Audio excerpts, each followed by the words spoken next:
అన్నయ్య, ఆ సత్యం కౌలు డబ్బులు ఇచ్చారు కదా, లెక్క కరెక్ట్గా ఉందా? కరెక్ట్గానే ఉందిరా. అరే సంబంధం వాళ్ళు ఏమన్నారా? ఏమంటారే, అందరూ అన్నట్టే వాళ్ళు అన్నారు. రై వాడింటే బాధపడతాడ్రా. ఇప్పుడు బాధపడి ఏం సుఖం అమ్మా. చిన్నప్పుడు చదువుకోరంటే వాడు చదువుకోలేదు. నన్ను చూడు, చక్కగా చదువుకొని ఉద్యోగం తెచ్చుకొని పెళ్లి చేసుకొని పెళ్ళాం పిల్లలతో ఎంత సుఖంగా ఉంటున్నానో. వాడు నా మాట ఇప్పుడు నిన్నాడా?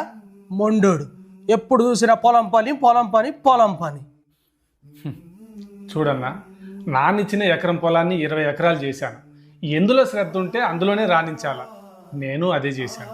అందులో తప్పే ఉందన్నా. అన్నా, మొన్న రామయ్య గారి బిడ్డ పెళ్లికి వెళ్ళావు కదా, ఆడ భోజనాలు ఎట్లున్నాయి?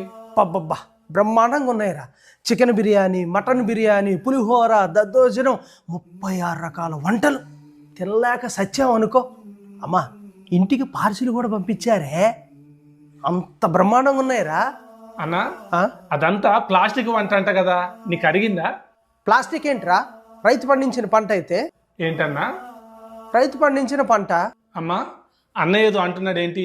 రైతు పండించిన పంట. చెవులు వినిపించట్లేదు. వదినమ్మా, వాళ్ళిద్దరు ఏదో అంటున్నారేంటి?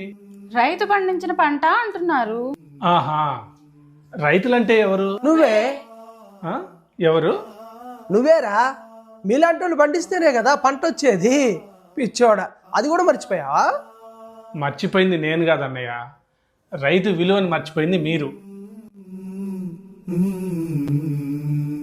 రైతు అనేవాడు లేకపోతే మనుషుల మనుగడే లేదు అన్న విషయాన్ని మర్చిపోయిన మనుషుల మధ్యన నేను బతుకుతున్నాను.